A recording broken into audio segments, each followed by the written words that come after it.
11 o'clock, we're going to start our DPW committee meeting in regards to the City of Syracuse Vision Zero Action Plan.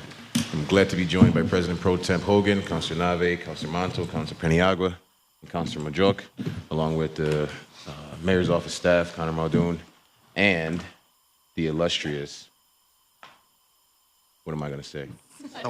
I was going to say soul, but I was going to say something else in Spanish, but I'll leave it alone. We'll go through the, however you want to take it off, and we'll go from there. We'll save our questions for after the presentation. Sounds good. Thank you very much, Councilor. Connor Muldoon, Chief Operating Officer. Today we are here to talk about our Vision Zero Draft Action Plan. This plan is a data-driven roadmap that has been about a year or so in the making. We're going to walk through some of the materials that were presented at a number of our public meetings. I believe we had 5 public meetings to present and collect community input on this draft action plan, along with collecting about 1,000 pieces of information or input from our community. We're going to talk about what is Vision Zero and answer any questions that you all may have. So let's go ahead and jump right in. So Vision Zero is a commitment to eliminating deaths and serious injuries from traffic crashes. This is part of a movement of communities across the country and across the world in terms of focusing their priorities on a series of engineering, education, and enforcement efforts related to traffic crashes. This process started in 2023 with Mayor Ben Walsh setting a goal to achieve this metric. Vision Zero is, as I mentioned, a sort of global movement around these issues, and it has a number of tenets that are important in all education, engineering, and enforcement efforts. First, starting with the premise that death and serious injuries from traffic crashes are unacceptable, but also that humans make mistakes and human bodies are vulnerable. So we acknowledge that there are a lot of factors that go into deaths and serious injuries. We want to make sure that there are redundancies in the system so that if one part fails, there are others that can prevent a death or serious injury. That safety is a proactive effort. It's not just a set it and forget it. It requires a consistent review and analysis of what is working and what is not working, and that we all play a part in the responsibility to keep our constituents safe, whether they're driving, walking, biking, or other. This movement started in Sweden in the mid-1990s. Over the course of 20 or 30 years, they've seen a reduction in 55% of their fatalities from traffic crashes, even as VMT, vehicle miles traveled, either as more people are in cars and driving further places. Notable communities across the United States that have also enacted Vision Zero strategies and efforts include Alexandria, Virginia, and Hoboken, New Jersey, which remarkably has gone 7 consecutive years without a traffic fatality. So why do we need Vision Zero in Syracuse? This group and this effort, this plan examined traffic crash data between the period of 2019 and 2023. Over the course of that period, they identified 567 crashes that resulted in a serious injury or fatality. Over that 4 or 5 year period, 42 individuals in our community lost their lives to traffic crashes. That averages out about 8 per year. And of those 567 crashes, we had 608 people who were seriously injured in those incidents. Here is just a graph of the rolling average of the number of incidents that we've seen. And we have seen an increase in the 5-year average of these sorts of traffic crashes. Increased about 34% between 2007 and 2011 as compared to the time period of 2019 to 2023. So just a little bit more into the details here, and I believe you all have the plan, whether in digital form or in a printout form, of a number of various strategies that can be implemented, a site-specific context for each intersection or stretch of road. But the components of Vision Zero include a comprehensive set of safety strategies for the City of Syracuse and partners to implement. One of the benefits of having this plan is that it unlocks opportunities for grant funding. I believe one of the items on this upcoming discussion Session agenda is the request to apply for a Safe Streets for All grant from the federal government for $5 million for engineering design and construction implementation of some of these strategies here. In addition to this action plan, there also is, across the Vision Zero network, a toolbox of various strategies to create safer streets and calm traffic speeds, and various designs of how these types of strategies can be most impactful and feasible. And then as part of this plan, there is a set of target locations that can be used to tee up grant applications. And this effort is not entirely new. We've been doing efforts that are aligned with Vision Zero for a number of years. That includes our speed hump program, includes our municipal sidewalk program, and also our greenways and multimodal projects to support bicyclist activity. So all of these efforts are really part of that strategy for Vision Zero, and Vision Zero is now advancing and maturing to take on a more robust approach to how we incorporate these types of activities into the majority of our road reconstruction and larger projects as well. We had 5 open houses, as I mentioned before, and we received about 1,000 comments on an interactive map for individuals to provide from their lived experiences where they've seen evidence of their perceptions of unsafe behavior, and gave the project team a really robust set of data to examine as we identified where we would look to focus. The 3, sort of summing this up into its core parts, one of the biggest themes of Vision Zero is to slow vehicle speeds, so that when crashes occur, and part of those tenets of humans make mistakes, and we want to have multiple layers of redundancy. But when crashes occur, they don't result in a death or serious injury. Another theme is to design safe streets for people who are walking, rolling, wheelchair or scooter, and biking, because when our streets are safe for people outside of vehicles, they're safer and more robust and vibrant for everyone. And then finally, promoting a culture of safety that addresses the causes of these hazards and cultivates and deepens partnerships, especially by those who are most affected by traffic violence. And one of the principles in looking to implement this strategy is making sure that we're committing resources equitably so that everyone across our many neighborhoods benefits from safe, connected, affordable, sustainable, and convenient travel options. Now, this analysis, this objective analysis, looked at crash data from 5 years and identified a handful of locations to prioritize. So one of the key takeaways of this action plan is that 25 miles of roadway and 25 intersections, so that's 6% of our roads and 1% of our intersections, are responsible for 50% of our fatal and serious crashes. That's in line with other communities that have performed a similar analysis, that there are hotspots that you want to focus on. And this plan and this robust objective analysis gives us a roadmap for where we should be prioritizing these sorts of engineering and safety and enforcement efforts. So in terms of implementing this plan, this is not something that is a one and done and sits on the shelf. This is something that part of the standard commitments is to produce an annual report of the efforts to install some of these engineering mitigating factors, and to report on their impact on crashes. So what the team will be doing going forward is designing and constructing and evaluating various projects. We're going to continue to engage the public and inform them on some of the reasons why some of these projects are happening. Education is one of the key pillars of a Vision Zero strategy. I mentioned the report progress and just the lessons learned annually. And continue to grow our cooperation with our partners, whether it's from Syracuse Metropolitan Transportation Council, NISDOT, and other key partners in which we make some of these investments with.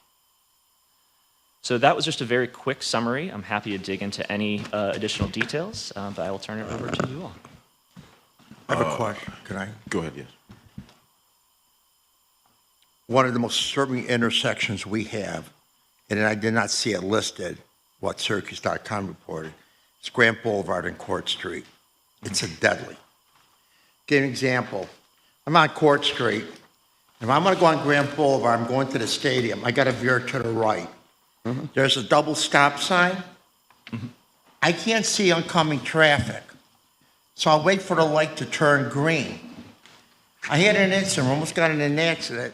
The vehicle here on Court Street made a left on the Grand Boulevard. He's making a left on Grand Boulevard, I'm pulling here. Potential crash, I had to make a quick stop. We do not have a green arrow, which we have to consider.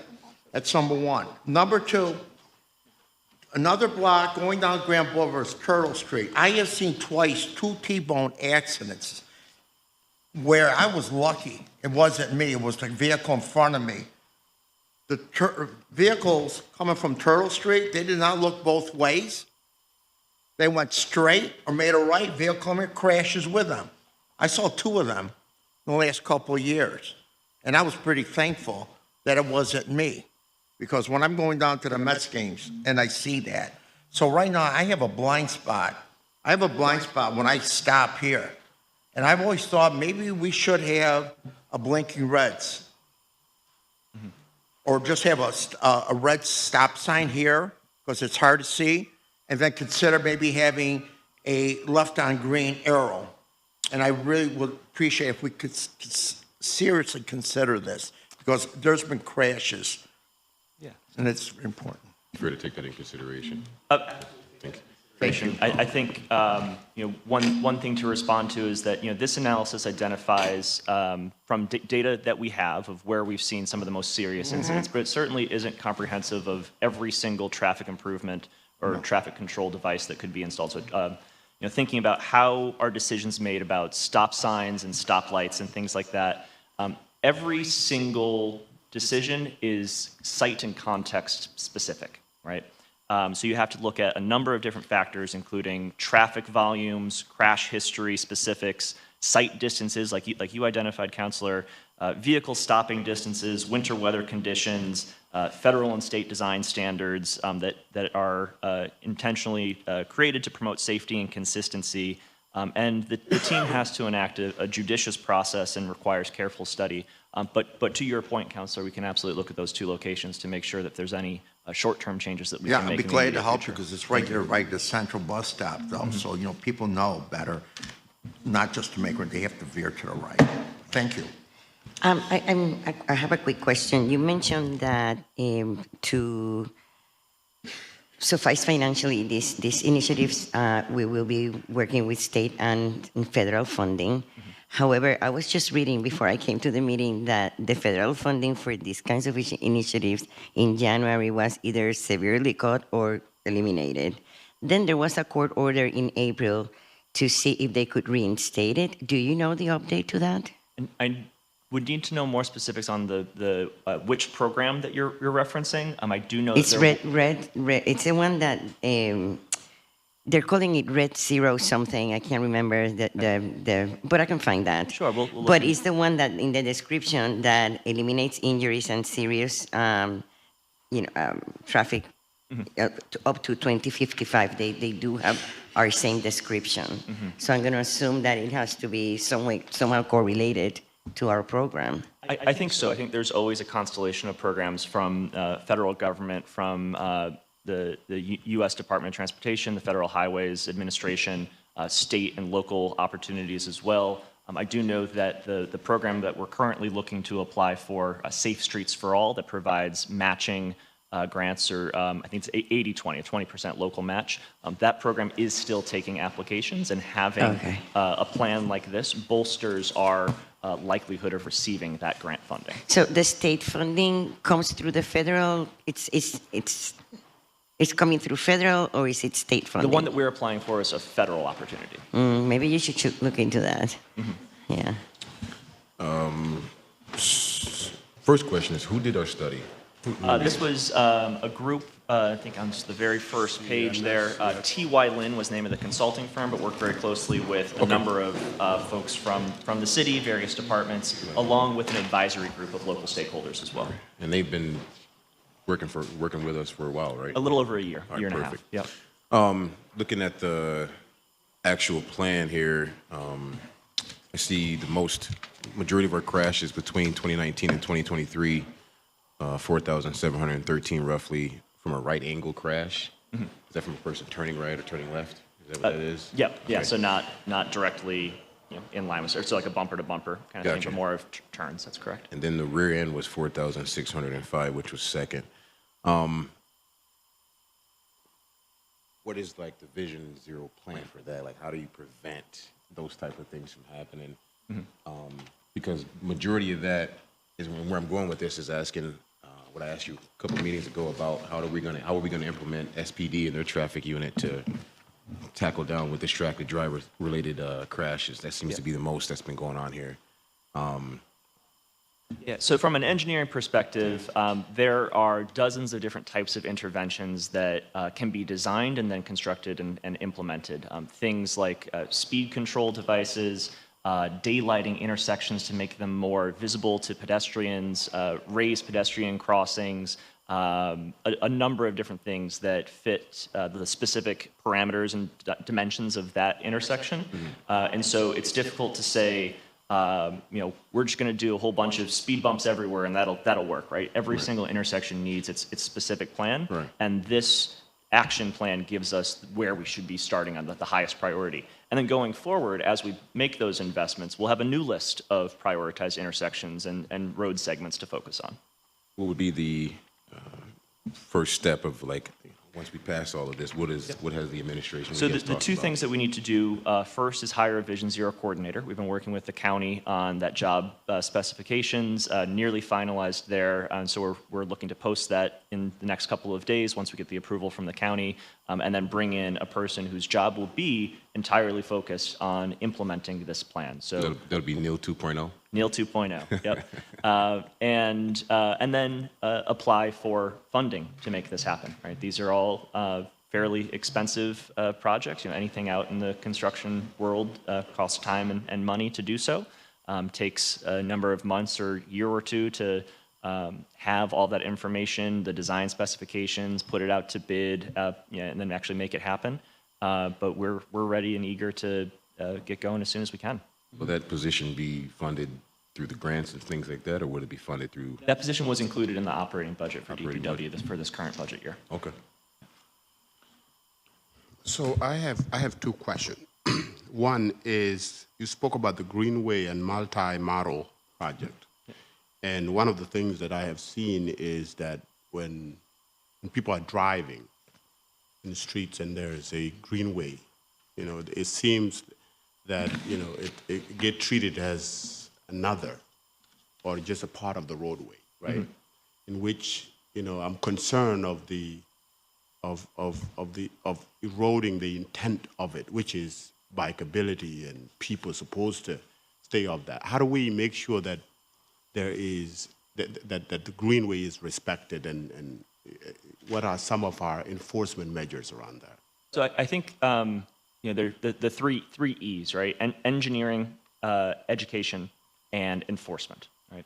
So part of that is on the engineering side, picking the right location or the right style or approach for bike infrastructure that meets that context, right? There are certain locations that a protected bike lane, separated by parked cars or by bollards or other things, is most appropriate given the traffic volumes and bike volumes for that segment.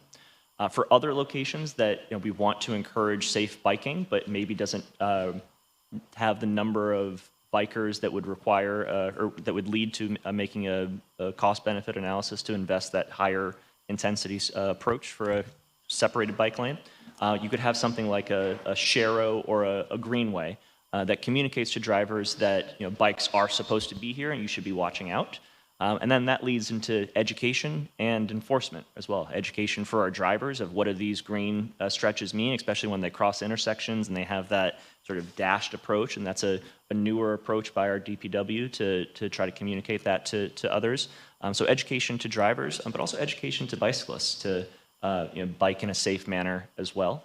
And then enforcement is the third part. And so, working with our officers at SPD on when we do see unsafe behavior to have the resources available to give tickets when appropriate.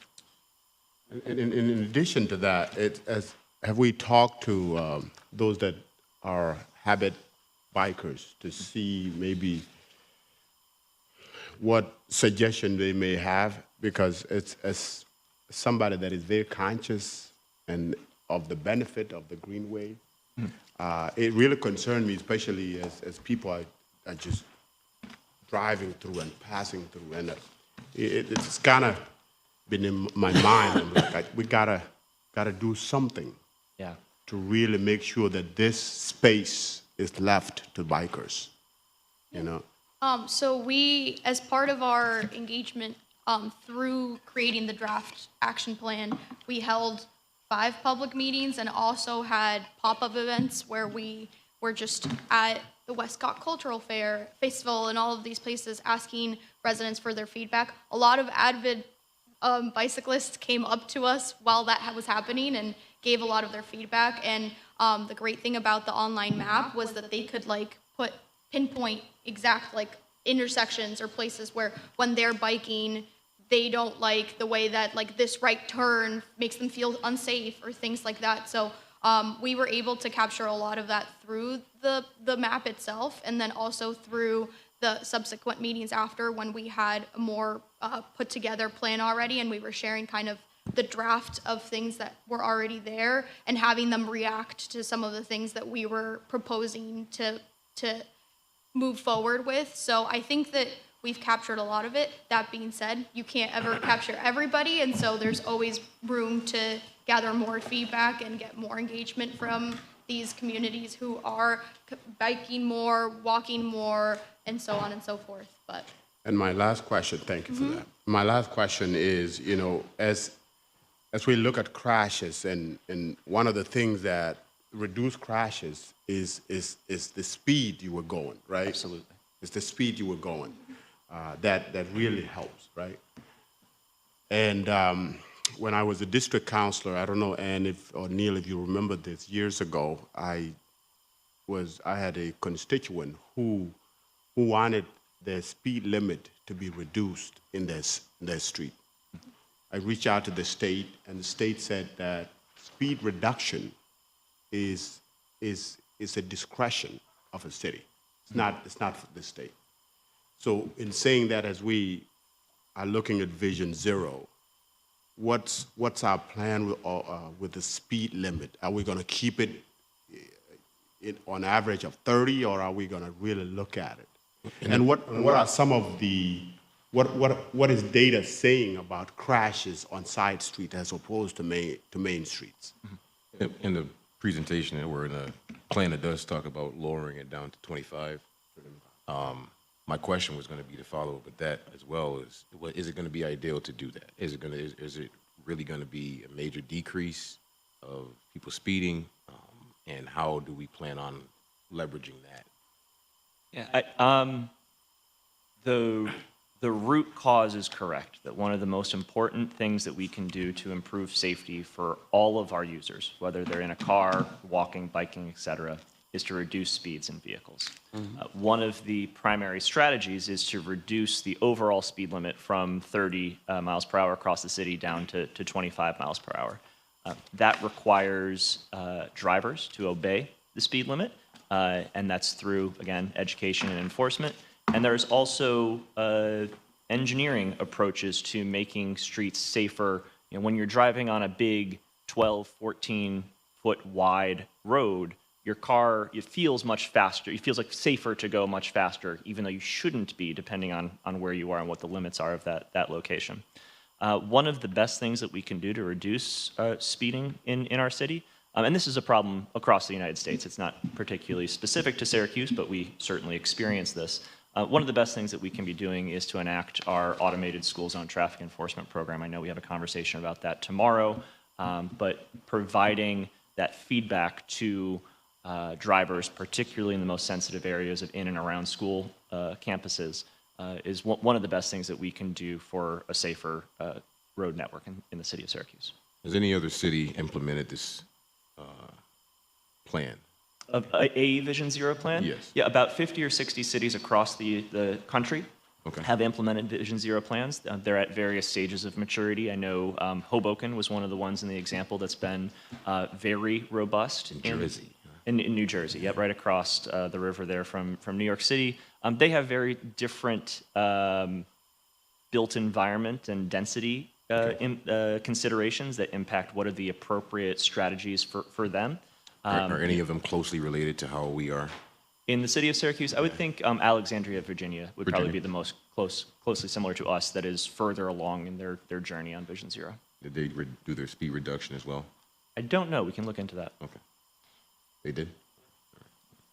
So I think this question may be for you. You've always been very in key with languages and all of this education that we're going to have to put out there. We'll have to, it requires that we do this in different languages because a lot of our constituents don't speak English or have very limited English. So is this something that we're working on? Yeah, yeah. I think that there is. I think there is a positive to traffic signals is that they're usually symbols and things that can be translated without us needing to put different languages on different signs and things.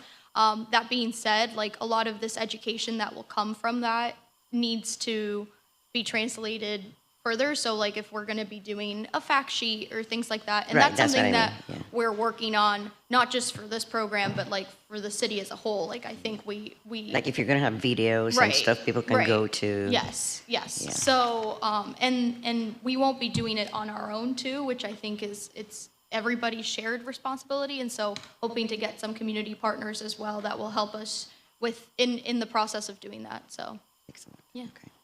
I want to make a comment that some of our lights do not sync at the same time. So if you're going on North State Street, intersection Willow Street, it's red. But if you don't see that red sign, you see that others, it's green towards James. It's easily, if you're not very careful, to run that red light, not noticing, but you see that green light, means, oh, you can go. But you have to stop that red light. So we get red and they see green. So we got to have, and I know this goes back to Mayor Bernardi over 30 years ago. They were trying to sync all the lights. So when you have a group of intersections and lights, I think it's very, very important, though, that if one is red, that next one is red, not green, and like there's nobody there, that they sync at the same time. And I know it's been hard. Other administrations try to do it, but we really, that has to be one of our top agendas to do. Yeah, I think having consistency in how people navigate the roads is very important. There also are considerations to take into account of not wanting too many greens in a row so that people are encouraged to drive faster than they should. So there are a number of different factors that go into signal timing, but we can absolutely take a look at that one intersection to make sure that it's providing a Right, because one of the criticisms, why is it red here? It's green, there's no cars coming. Could we go back to the money again, just procedurally? So we're applying for a grant for 5 mil, right? Correct. If we get the grant, we have to come up with $1 million? Did you say that? Give or take. So it's $6 million, and we already have a position in the city DPW for a coordinator for this? Funded for this position is currently vacant. We're getting the job description finalized with the county.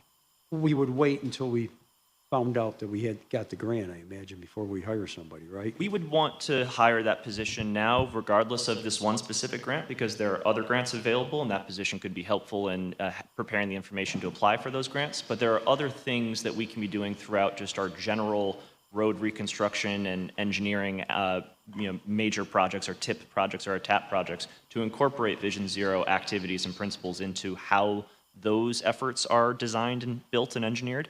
And so we would want to hire that Vision Zero person regardless of this one specific grant opportunity. Whether that, I mean, because obviously Councilor Paniago mentioned that, we don't know what the federal government's going to do. Right. Is there opportunities with the state or the county? Have you talked to them about this? I believe there are. I would need more specifics on that to provide to you, but we could look into what other opportunities exist beyond just this one grant application. Yeah, I noticed there's a county legislator on your advisory group. Now, did all these 20 people, they all met together? How many times? They did. They met probably 5 or 6 times as part of the advisory group that went into developing this plan. And they produced this right here, right? Correct. Okay. So to start, oh, Before, no, I'm just okay. saying, you know, obviously, this is the initial part, and this is, is needed, but, you know, I think we have to be cognizant that the money might not be there for this, so, like, is there any way we could plan to do parts of it? I mean, we really don't even, know. I mean, each intersection has to be assessed and evaluated, right? For Correct. instance. Right, so it is if we were looking at the 25 intersections and the 25 segments that are prioritized here, that's a very significant effort to prioritize all of those locations that would take a number of years to implement. But some of those intersections and the crosswalks and all that, that's already been discussed before with Syracuse Metropolitan Transportation people, too. I mean, that probably is already a plan that's not implemented yet, but something, I know we've been talking about crossing over there by the regional market for years. Is that already going on? I mean, Yeah, so this Vision Zero action plan doesn't change any work that's already underway. It's more about identifying where are the areas that we should focus on going forward and how do we incorporate a uniform set of strategies comprehensively to make sure that all of the transportation design and engineering efforts that we do are built with the intention for reducing fatalities and serious injuries. So all of the work that's currently been underway in partnership with SMTC, with NISDOT, et cetera, all of that work will continue. And the benefit of having a Vision Zero coordinator is to make sure that those Vision Zero best practices are built into the other ongoing efforts. you know, one of the critical streets I always got called about when I represented part of the north side was at 7th North Street. And when the when I was finally able to get a traffic detail up there, I mean, because they're always shorthanded, and like in the space of like 4 hours, they gave out like 12 tickets for speeding. Speeding's epidemic all the way through the city, and I just think the enforcement part of it, any way we can buttress the enforcement part of it, I think would go a long ways to solving a lot of our issues, so. Absolutely. And I know she only had, like, Chief Schaaf was on. Yep, we've been making sure that SPD is part of these Are there conversations. specific grants that we can ask for the state just for speed, enforcement of speed limits? We're talking about changing, I mean, you can change the speed limits all you want, but if they don't pay attention now. Right, and that is why both education and the automated enforcement, so that we can be more holistic. I agree with you on automated. Good. But you're saying that just any additional enforcement of traffic violations from SPD that The we can monies get. available through the state especially would be helpful for this, I think. Yeah. Okay. I got one. Oh, you want to go? Just a quick question, just to follow up on that. So the design and implementation will be done by outside consultants, or are we doing that? A combination, depends on It's a the combination specific of that? project. Yep. So those are things that will be RFP'd? Yeah, all construction efforts will be RFP'd and procured the appropriate way. Yep. And that's under that big 5 million grant expenses? That's one of the funding opportunities that we're looking at to fund this. You know, there Yes, are other existing state programs, TIP, TAP, CHIPS reimbursable projects. It's really a alphabet soup of lots of different things that can work to support this type of construction effort. Sorry. No problem. Neil, I don't know if this is a question for you or not, but in relations to vehicle pedestrian related incidents, I see a lot that pedestrians have a hard time knowing who has the right of way when they're crossing at a crosswalk.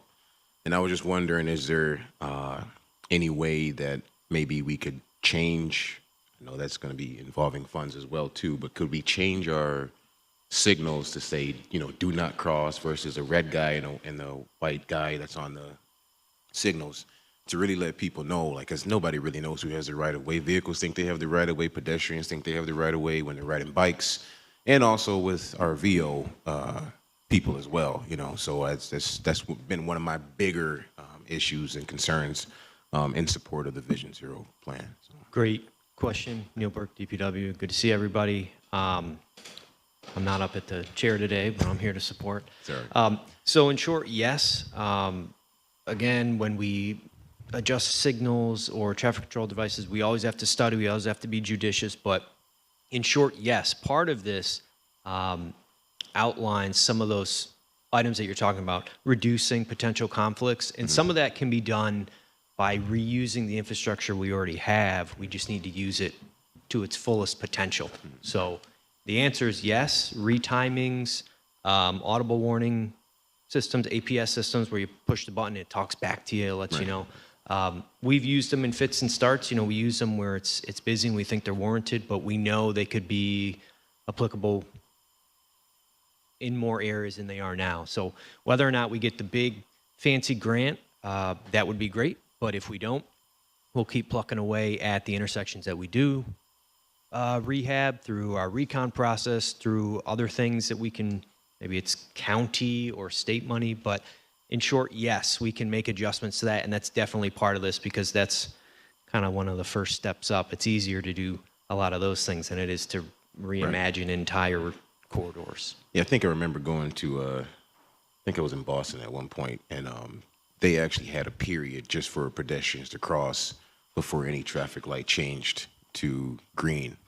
And I think that could be a nice safety measure that maybe we might be able to implement. I mean, granted, their streets are longer, so the congestion period is not as much as ours is, especially with the downtown area, but maybe that could be something that we can look at as well. To help. Absolutely. And we've started trying that. It's called the leading pedestrian interval, where the pedestrian gets the head start. We also have a pedestrian-only crossing time in front of Kitty Hoynes that resulted from our deep dive after a really unfortunate crash a few years ago where the restaurant owner reached out, said he had firsthand experience. We talked with some other folks who had firsthand experience. So now you'll see pedestrians get their own time to cross there. It's a give and a take. It's always a balance when it comes to traffic flows, but those are things we want to do more of, absolutely. Okay. Neil, what's the price tag on the automated speed camera? That's a great question. I would defer to the mayor's office, but if you want us to get you specifics on the breakdown, I don't believe there's an upfront cost. That's correct, and we'll be providing a memo prior to tomorrow's special committee meeting on the school zone How traffic about enforcement tonight? program. Could you do that? Maybe send it to us tonight so we're That well is the plan. prepared? Okay. Yep, no, we were just informed of the meeting on Friday afternoon, and so we're writing that memo today, and we'll have that for you this evening. Well, you guys, I'm surprised you guys wouldn't have that information at your fingertips. There's a lot of information. I mean, yeah, well, it's okay. We can handle it. Are the automated cameras something that we already have some of those and we're expanding, or is it all new? I'm sorry? The automated cameras, Yep. is that something we already have and we're expanding in where, Nope. implementation, or is it all new? This is a new program with a different vendor. So this is part of that three-pronged approach for the bus stop arm cameras, red light cameras, and speed cameras. And both of those red light cameras and speed cameras are in and around school zones. And we'll have an opportunity to discuss in more detail tomorrow. Neil, with those crosswalks, I mean, I don't know the legality of them, but I mean, I think that crosswalk in the back of the Parks Department to get to Inner Harbor, I think that's pretty, I mean, that is effective. Because you got the sign on both sides saying, now what about like in front of, like, I get, people ask about this all the time, on Avery Avenue to get over to Passes Field, like at the end of Bryan Ave. Is that possible, or you got some sort of prohibitions on that with the state? It might be. We can take a look, but if you look at the one behind the Parks Department, the curb comes out and it Yeah. makes it shorter, and there's a bunch It's of extra narrower signs. and all that, yeah. There are some prohibitions because they can be tricky to get right, and we're giving you, the pedestrian, the confidence to step out into traffic and say, well, I got the right of way. So they're in limited fashions, but if that's something that's a hotspot area, yeah, send it in. If you send it to me, it's going to take forever to get back to you, but if you... I'm familiar. But we'll take a look, and especially if we can hire up and get a new coordinator, that'd be a lot of help on our side. Oh, I see. You're going around to make sure we get that Neil too. Huh? Trying. Oh, okay. Very good. Nice. You've learned. The NEO 2.0. So in the draft plan, I'm looking at page 22. And in that, you can just see that the north side need help, right?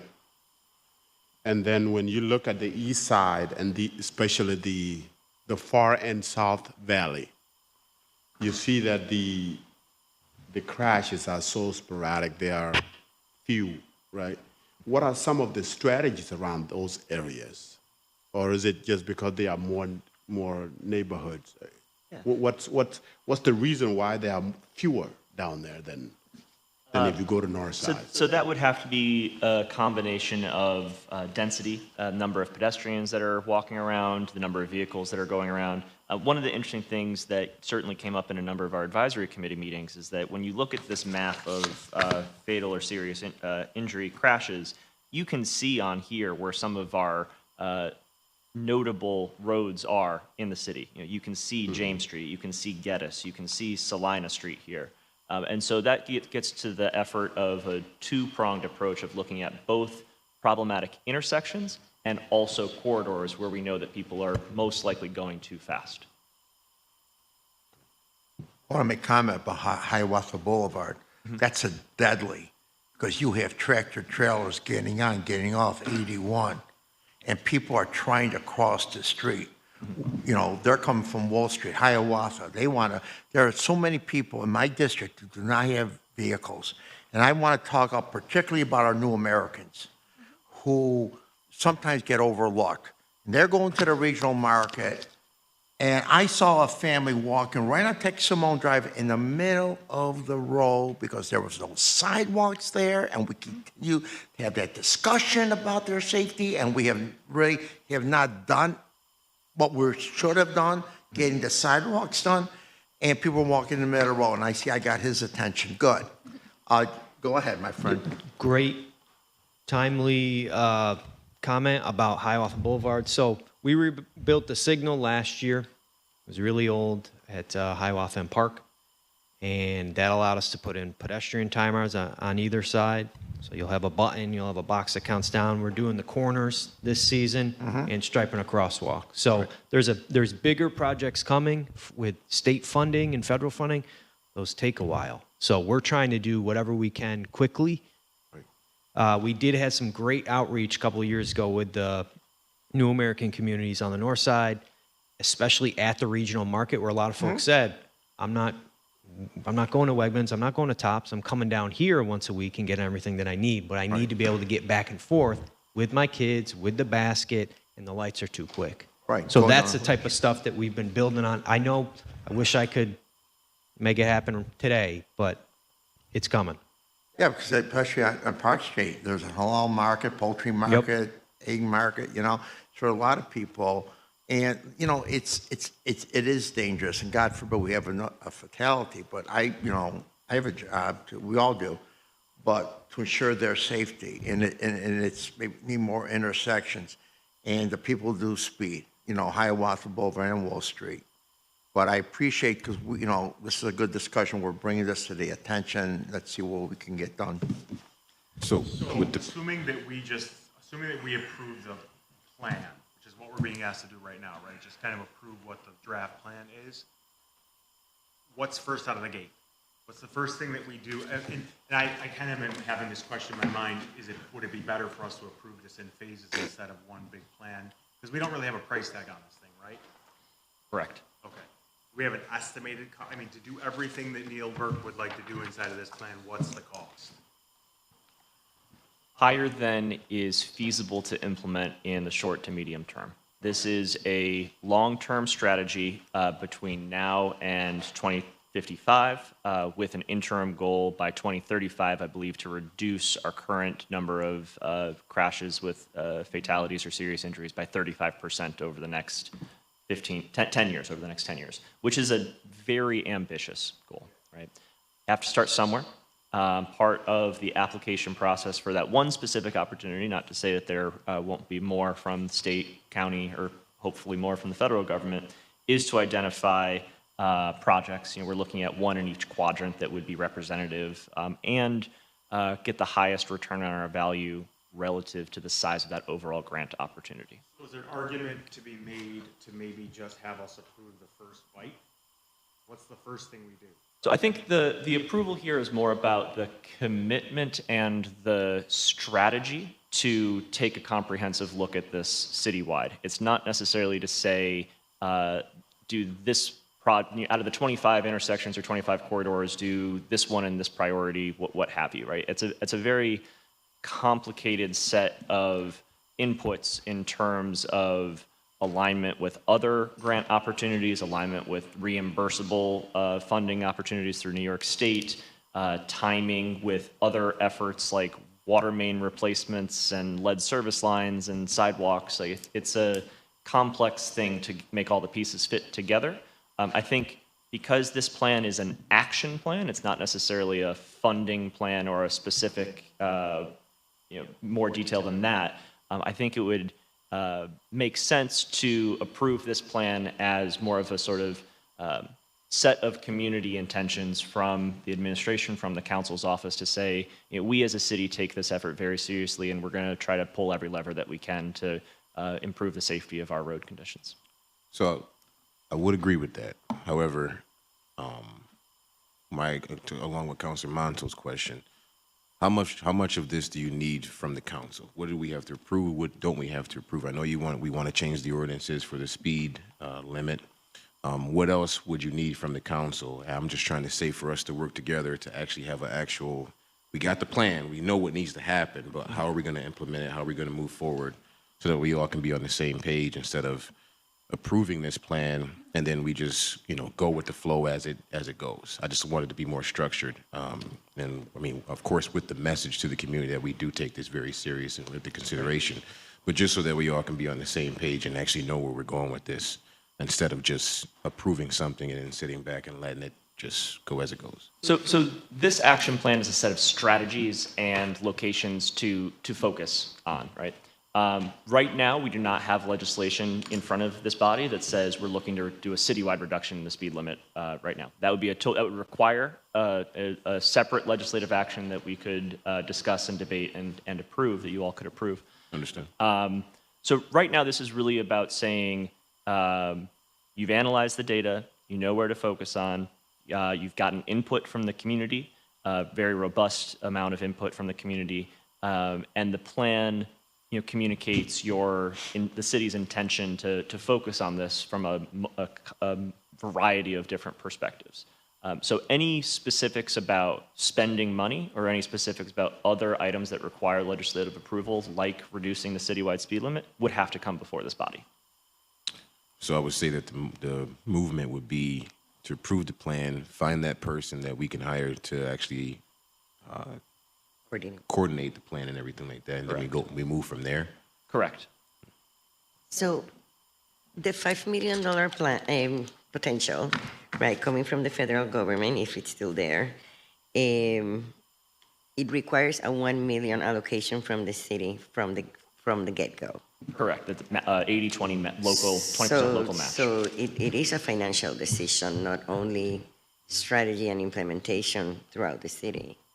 For that specific set of opportunities, yes. Like anything that I think what we're looking to do, and it'll be on the next legislative agenda, would be to approve the application for that grant, and then also approve the funding of availability as part of the capital plan to provide that local match. So that would be an example of, we have the plan, we know the direction that we're facing, and the council approves any specific item that requires expenditures or a similar action.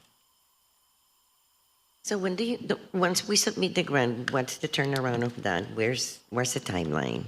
Hopefully pretty soon. And I think we've heard from our counterparts in the state and federal government that that specific opportunity is in play and is receiving applications. So I would hope that it would be in 2 months or so that we would hear back and say, hey, you've been awarded this grant, now go pursue $5 million. We are applying for $5 million, but the award could come in any range of... I believe that's correct. They could award less than the full amount requested. Okay. Yeah. Connor, so if you are looking at, first of all, there are intersections that really make me nervous, right? Intersections such as Seneca Turnpike and Brighton, their intersection always make me nervous because high traffic, hill, very narrow, and since I've been on the council, I've been talking about that intersection, right? And I think SMTC has did some study, and I don't know where it is now in terms of really making that improvement. Please. Becky, I should just pull up a chair, I guess. Another great question, yes. A year or two ago, you tasked us with, hey, Seneca and Brighton, something weird going on. You got to get people across the intersection. How's it supposed to work? We had our friends at the SMTC look at it for us, and we included that as part of one of the engineering department's TIP projects. So that's state and federal funding, which takes a few years to happen. Right, you got to jump through all the hoops, and then you got to, if we want their money, we got to play their game, right? So that, I believe, is close to being underway. I share your inclination that I wish we need this to go a little faster, but it is happening, and it is based on, your request, then that study, and then the federal and state dollars we were able to procure. So again, it takes a little bit of time, but that's going to be a direct output from that kind of advocacy, which I think was really about pedestrians being able to get across the street. Right. Which is really good, and that's, I think, years back, it was the whole reason why I didn't want Taco Bell down there, because it just made me even more nervous, right? But moving forward, in addition to that, you are looking at Brighton and South Ave. That right there too, it's another space that really make me nervous, because as kids are walking, coming back from Corcoran, and it's so tight, cars are coming fast down from Onondaga Hill, heading into the city. You got all of that, and I guess where I'm going with this, in addition to that, and then another section that makes me nervous is the Onondaga, Tallman, and Delaware. That right there, right? You're a nervous guy. I'm a nervous guy, very nervous, right? But I guess for me, where I'm going with this is when you talk about roundabout. Roundabout, we know it slows down. It doesn't solve all our problems, but it slows down traffic. Right. And I'm wondering, have we looked at, maybe pushing more? If you say another roundabout, I swear. That's an intervention strategy that has a lot of public comment, both pro and against. One of the, a few of the benefits of an approach like that are that it does reduce speeds and keeps traffic flowing without sort of excessive stops waiting for lights and things. It also, because of the way that it mitigates the severity of potential crashes, because you're not going at each other at a 90-degree angle. You're sort of hitting. You would, if cars were to collide, they would hit at sort of a different angle and would reduce the severity of those types of crashes. It does create challenges or just other opportunities to solve for pedestrian crossings. I know that we're seeing more roundabouts throughout central New York, both in the city and in our suburbs as well. But that is one example of a site-specific strategy that everything has pros and cons, but looking at how they work throughout the network of our street system is something that this effort will allow us to look at. Oh, so you're a fan of roundabouts? I am a fan. Oh, my goodness. Thank you. Are there any other questions, comments, statements, anything? One last question. If God forbid, but if we got granted less than the 5 million, does that impact the million that you're expecting from the city? The 20% match. So It's a anything that we 20%. would be awarded from the federal government, 20% of that would have to come from local government. Okay, thank you. Is there anybody from Thailand here? No? Not today. Okay, all right. I think that'll be all. If we have any further questions or anything that we can move forward with, I think that we can all get on an email or something like that to talk about it. Thank you, and thanks Sol as well for everything. If there's nothing else needs to be said, we're all good to go. Thank you. Good. Thank you very All much. right, thank you so much. This meeting is adjourned.